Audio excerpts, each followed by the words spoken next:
इस वीडियो को लाइक करें, हमारे चैनल को सब्सक्राइब कर बेल आइकन जरूर प्रेस करें हमारी न्यू वीडियो सबसे पहले देखने के लिए। गृह मंत्रालय ने पत्र द्वारा राज्य सरकारों से अनुरोध किया है कि वे सुनिश्चित करें कि किसी भी हालात में प्रवासी श्रमिक सड़क और रेलवे पटरियों का सहारा ना लें। यदि ये सड़क या रेलवे पटरियों पर पैदल यात्रा करते हुए पाए जाते हैं तो उनके लिए बस या ट्रेन द्वारा यात्रा की व्यवस्था करने की चेष्टा की जाए। तब तक उनकी नजदीकी शेल्टर होम में रहने की और उनके लिए भोजन पानी की व्यवस्था की जाए। राज्य सरकारें रेलवे को अपना सहयोग दें ताकि रेलवे अधिक से अधिक श्रमिक स्पेशल ट्रेनें चला पाए और प्रवासी श्रमिक सुचारू रूप से अपने घर वापस जा सके।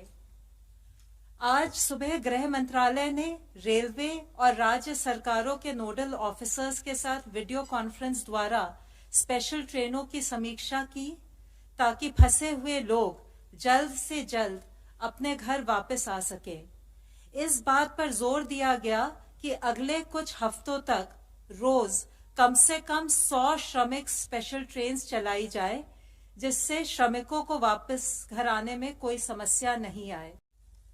भारतीय रेल 12 मई से चरणबद्ध तरीके से पैसेंजर ट्रेन्स का परिचालन फिर से आरंभ कर रही है। ये ट्रेनें नई दिल्ली रेलवे स्टेशन से स्पेशल ट्रेन्स के रूप में 15 डेस्टिनेशंस के लिए चलेगी। गृह मंत्रालय ने आज आपदा प्रबंधन अधिनियम के अंतर्गत ट्रेन द्वारा लोगों की आवाजाही के संदर्भ में एसओपी जारी की है, जिसके तहत ट्रेन्स के शेड्यूल, टिकट्स की बुकिंग एवं लोगों की आवाजाही से संबंधित प्रक्रिया इत्यादि के बारे में रेलवेज व्यापक प्रचार करेगी। कंफर्म्ड ई टिकट होने पर ही पैसेंजर रेलवे स्टेशन में एंट्री प्राप्त कर सकता है। इस कंफर्म्ड ई टिकट के आधार पर वह स्टेशन तक आ सकता है। उसे अलग से कर्फ्यू पास वगैरह लेने की जरूरत नहीं। स्टेशन पर पैसेंजर्स की स्क्रीनिंग होगी और केवल एसिम्प्टोमेटिक पैसेंजर्स को ही ट्रेन पर बोर्ड करने की अनुमति दी जाएगी। पैसेंजर्स को हर समय फेस मास्क या फेस कवर पहनना होगा। उन्हें सोशल डिस्टेंसिंग का अनुपालन करना होगा।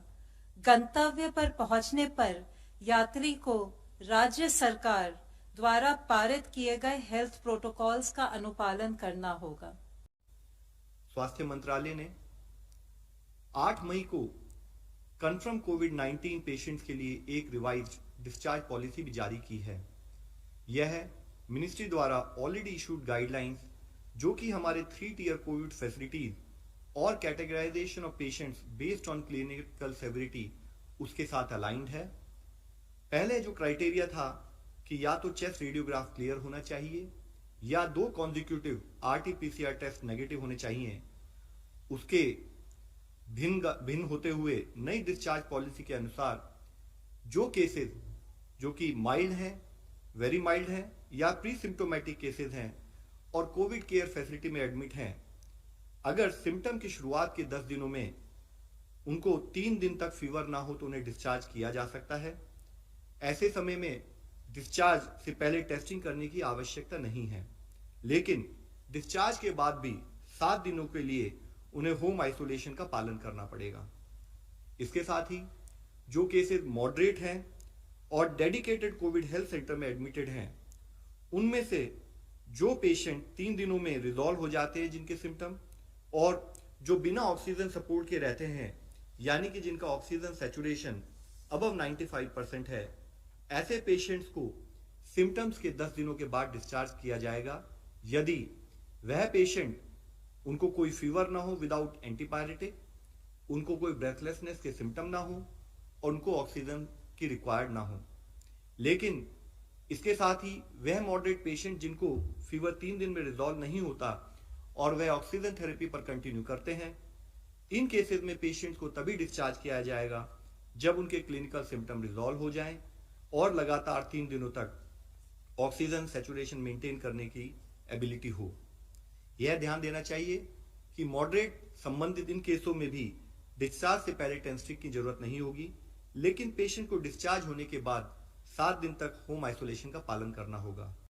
देश में अब तक 20,917 लोग कोविड-19 से क्योर हो चुके हैं और 44,029 केसेस एक्टिव मेडिकल सुपरविजन में हैं।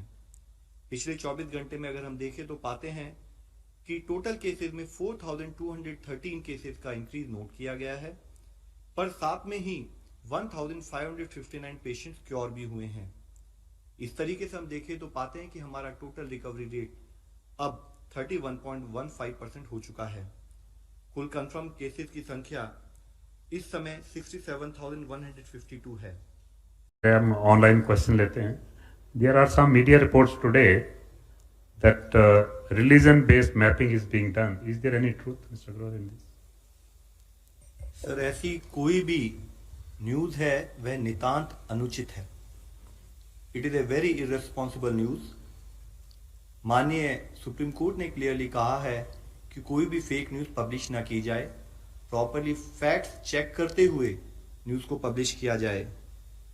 कोई भी भ्रम, भय और आशंका किसी को नहीं फैलानी है। आज तो और भी जरूरत है कि समाज में हम सबको जोड़कर आगे चलें, तो इसलिए मैं अपील करूंगा कि इस टाइप की कोई भी न्यूज, कोई भी नॉन फैक्चुअल न्यूज, कृपा करके उसको ना बढ़ावा दें, उसको ना फैलने दें। साथ में हमें ये समझना जरूरी है कि यह बीमारी किसी भी धर्म को, किसी भी रेस को, किसी भी एरिया को देखकर नहीं आती। यह बीमारी तभी आएगी जब हम कोई लापरवाही करते हैं, डूज एंड डोंट्स का फॉलो नहीं करते हैं, तभी हमें बीमारी लगेगी। हमारे लिए जरूरी है कि हम मीडिया के थ्रू कम्युनिटी से बात करें, सबसे बात करके उनको समझाएं कि क्या डूज एंड डोंट्स फॉलो करने हैं। National Institute of Virology Pune ने एक एंटीबॉडी डिटेक्शन किट कोविड कलज एलाइजा नामक IgG एलिजा टेस्ट किट को डेवलप किया है। माननीय स्वास्थ्य मंत्री जी ने इस संदर्भ में कहा कि इंडिजिनस टेस्ट कोविड-19 के सर्वेलेंस में महत्वपूर्ण भूमिका निभाएगा। इसी के साथ ही भारतीय नौसेना द्वारा डिजाइन किए गए पर्सनल प्रोटेक्शन किट को भी इनमास यानी कि इंस्टीट्यूट ऑफ न्यूक्लियर मेडिसिन और अलाइड साइंसेज द्वारा हाईएस्ट टेस्टिंग स्टैंडर्ड्स के साथ सर्टिफाई किया गया है। डिपार्टमेंट ऑफ बायोटेक्नोलॉजी और biotechnology industry research assistance council ने वैक्सीन, डायग्नोस्टिक्स, थेरेप्यूटिक्स और अदर टेक्नोलॉजी से संबंधित 70 प्रपोजल को भी शॉर्टलिस्ट करके फंडिंग के लिए सेलेक्ट किया है।